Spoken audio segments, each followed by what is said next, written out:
so much for listening to Uplifting Impact. I have a special opportunity for you. For everybody who is a listener, we are going to be hosting a wonderful How to Be an Ally Summit. It is a virtual summit. And for those of you who are our listeners, we know that you're already on your allyship journey. But if you're ready to go deeper, to learn more, to put some more tools into your toolbox, we'd love to have you join us. The summit is going to be hosted February 1st through the 3rd, 2021. So go ahead, get your ticket, and make sure that you get a ticket not just for yourself, but get a ticket for somebody in your family. Get a ticket for the people that are on your team. Let's go ahead and figure out how we can move further, faster, and together.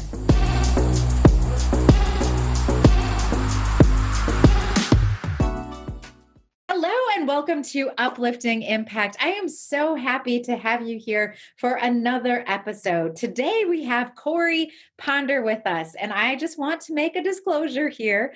Those of you who know me know that I am married to a Justin Ponder. There is no relationship between the two of us that we could trace. We tried, we couldn't find it, but I do still feel like we're family. Is that cool? Yes, I'm going to own that too. We're family. Okay. Awesome. Corey is described as an empathy warrior. And I think when you hear more about how he comes to this work, why he does what he does, the way he does it, you're going to understand why he is considered an empathy warrior. But just want to give you a little bit of background into what he does. Corey is a huge believer in the power of human connection and how that can really drive this idea of impact. And of course, that uplifting impact, we are all about that, right? Driving towards real impact. He has over 10 years of professional experience as a policy analyst in the public sector and as a program manager and policy professional in the private sector. Corey knows that if you can look at emotional intelligence, so really that idea of self-awareness, the idea of empathy, and looking at interpersonal skills, you can push yourselves to a more committed, productive, and engaged workforce. And so that is the space that he likes to play in, is really supporting organizations and supporting leaders and getting a hold of what's happening in the empathy space and then applying that to their leadership space. And of course, here at Uplifting Impact, we're always talking about empathy, and we're always talking about how important that skill is in your work. He's worked with all kinds of companies. Don't try anything because he's worked at the CIA, which means he knows more than all of us. He's also worked with Facebook and Fitbit and Expedia, and has also done some things with the Fortune magazine. He has a master's in public policy from the University of California, Berkeley. Whew, Go Bears. I need to take a breath. It's okay. I'll take one for you. And a bachelor's in political science from Vanderbilt University. And he is here with us today. Corey, thanks for being here. Thank you so much for having me. Thank you so much. I'm excited to talk to you today about just impact, because as soon as I saw the work that you do, I was like, oh gosh, yes, this is where the rubber hits the road, right? How do we translate this type of work to what leaders can do and move that forward impactfully in the spaces they occupy? Absolutely. And I think that there are so many opportunities for it, right? As we look around and we see all of the things that are happening in the world around us, when we take this lens of what will really constitute the most impact, I think it helps us focus, right? Mm-hmm. There's so many different places we could go, but when we think about where can we have the most impact, I think that provides a lens that really allows for people to think about, how do I want to show up? Like, where do I want to put my energy and my efforts? So why don't you tell us a little bit about how you come to this work and what you think really makes you unique as you approach the diversity, equity, and inclusion space? Yeah, thank you. So I would say for me, I come to this work from two lenses. I mean, one, just actually being, a Black man and identifying as that primarily as my experience in the world and how I see the world. There have been many moments where I've seen that as something that I've had to think about in the context of how it relates to other people. So, the very real, like, am I a threat or am I to this or to that in these spaces? And am I going to be able to show up authentically or not? And so that's one lens of like the diversity, equity, and inclusion conversation, which is very personal. I think the other one really comes from just the way that I've been able to, over my time, just working as a professional and then having conversations with other professionals and leaders. This conversation around like, okay, we talked about impact. Maybe we know the right thing to do. Maybe we've been in spaces where we've been like held accountable through like some type of internal survey or communication or conversations with our employees, but I'm kind of paralyzed. I'm kind of stuck. I don't know who to turn to have these very vulnerable, possibly, difficult conversations. And we're looking for somebody who can kind of just help us and point us in the right direction. And so I think I really connect to that idea. One of my kind of core drivers, I think, is just building community. The other one is development. Like, how can I help move people just from point A to point B? Because that gets me excited. And so I think the diversity, equity, and inclusion conversation then becomes a lens into which I can do both of those things. We can build stronger communities through more inclusion. We can help people along a journey by giving them the tools to understand how they can build that and how they can build the space they want to see. Yeah, one of the things that, first of all, I love the fact that you talk about this as development and building community, because aren't those kind of skills that we need to be successful no matter what sector we're in, right? If Exactly. Yeah. you can build community and you can Hmm. develop the people in your team to really thrive, you're going to do well. Like that's like Right. a huge part of the recipe. So one of the things that I thought was so interesting before our conversation, we got to chat a little bit. And one of the things that you talked about was a story where Hmm. you really came into an environment and you saw that people were struggling. They were struggling with Hmm. the development part, they were struggling with the community building Yes. side, Yes. and they didn't they were getting stuck. And Hmm. so they were getting stuck though because they felt like we're not experts, and so we don't know how to go about this work. Can you share a little bit about that and how you helped them Yeah. get through that space?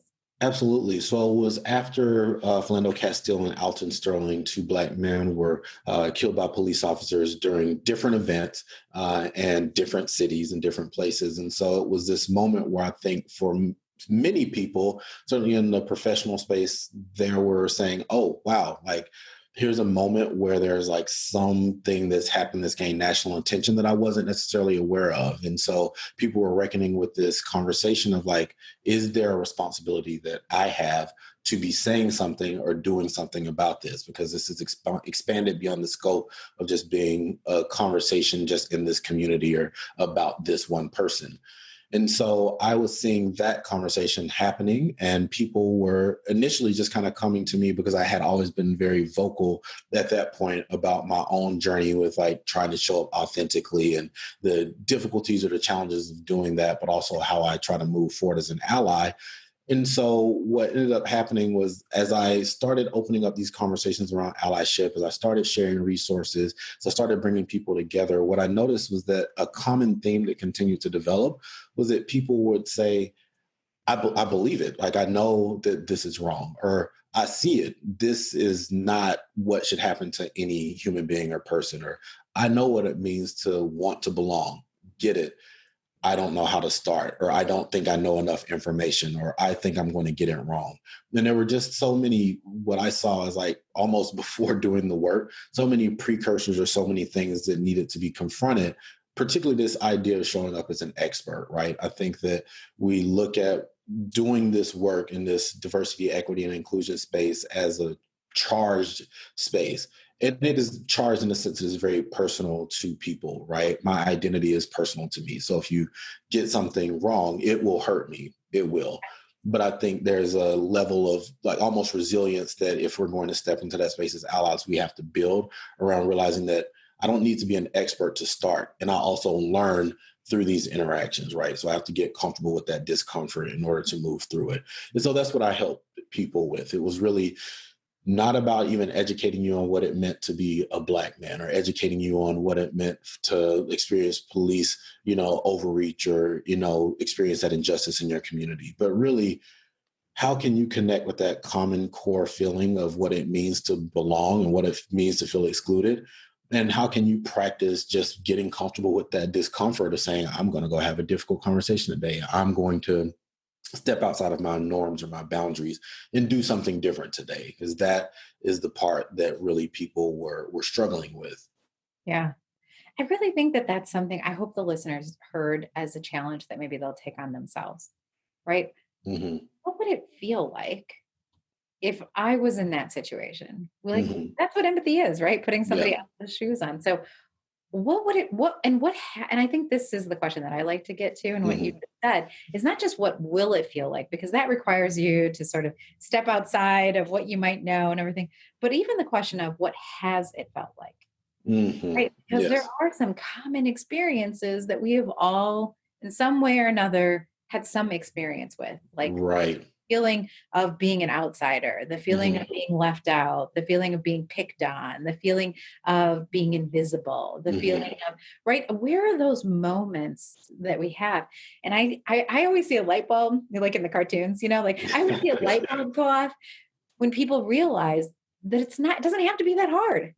Exactly. And it's not that far of a stretch to think about those moments where you may have felt that same way, and then to connect that, one, start there and then connect it back to some of the bigger issues that are happening around us. Exactly. Again, we all, it's a part of our common humanity and our story as human beings to want to belong. It's why we build society. It's why we exist in community. It's why we're social creatures. So if it happens to be that I'm excluded because I'm Black, maybe you can't understand what it means to be Black in America, but you could certainly understand what it means to feel excluded from a space because of something that you can't control or something that you value about yourself that maybe others did not value as much. Right. So totally agree with you. Yeah. Okay. Well, thank you. And thanks for giving that context. I hope people feel encouraged, right? To, one, Hmm. ask themselves that question, but two, to also like take the pressure off. You don't have Yeah. to be an expert, Yeah. right? And I Yeah. don't even think like people are like, oh, Deanna, diversity, equity, inclusion, expert, Corey, diversity, equity. I'm like, I am trying to achieve expert level, right? Hmm. I mean, I Hmm. understand why people use that terminology, but I'm going to die trying to achieve Yeah. it, right? Like trying to move Yep. towards it. That's the whole purpose. Exactly. It's definitely a journey for everybody. And I think that's the other lens when you talk about approaching this work. It's like, well, there's the intersection here, right? I definitely know that I'm a Black man, but there's also areas in which I know that I can exert my own privilege and learning in order to help others, right? So certainly as a man moving through the world, there are maybe things that I would experience that would not be what a woman would experience, or, someone who represents another gender that is to, underrepresented in our communities. And so for me, it's also thinking about that lens of, yeah, nobody is really an expert. So there's also that part of it too. I mean, academically, you can spend a lot of time studying this, but even still, there's that core experience where like you can't be an expert in something you have not lived, even if you've like developed an acumen for studying and understanding the language around it. And so then I feel like we're all on the journey, right? We all can be on the journey. Right. I don't think there's actually anything to be mad about, right? When you talk about Yeah. it, like I think that that's an amazing opportunity that we can all be moving towards expertise. We can all be on our journey. We can all be trying Hmm. to get better. We can all be trying to learn something new. So I want to pick up on something that you said there, though, about using your voice, right? Hmm. Understanding that there is some benefit for you being able to have that clarity about your own identity and how you might be able to use that power to really help, bring another group that might be struggling, Hmm. bring that power to them, right? Or Yep. make sure that you are dispersing it more evenly. So talk to me a little bit about that. I feel like you might have a story here too. Yeah, yeah, absolutely. So I will start by saying that I'm a super comic book nerd, geek, and like pop culture nerd. So I think of a lot of things in the terms of like heroes, sidekicks, and that. And so when I think about my own journey and conversation around like what does it take to use your voice, one of the things that I talk a lot about is like, let's make sure we're not using our voice to save the day and make sure that we use our voice as a sidekick. And so what I mean by that is that there are things that we exhibit, like when we try to save the day, that ends up centering us as opposed to centering the community or the person or the people that we're trying to save, right? And then there are actions that we can take, which as a hero might feel like, oh, this is a huge like movie ending act that I just did, as opposed to a sidekick, which is that my act was a part of a bigger picture. Like there's a bigger plan here.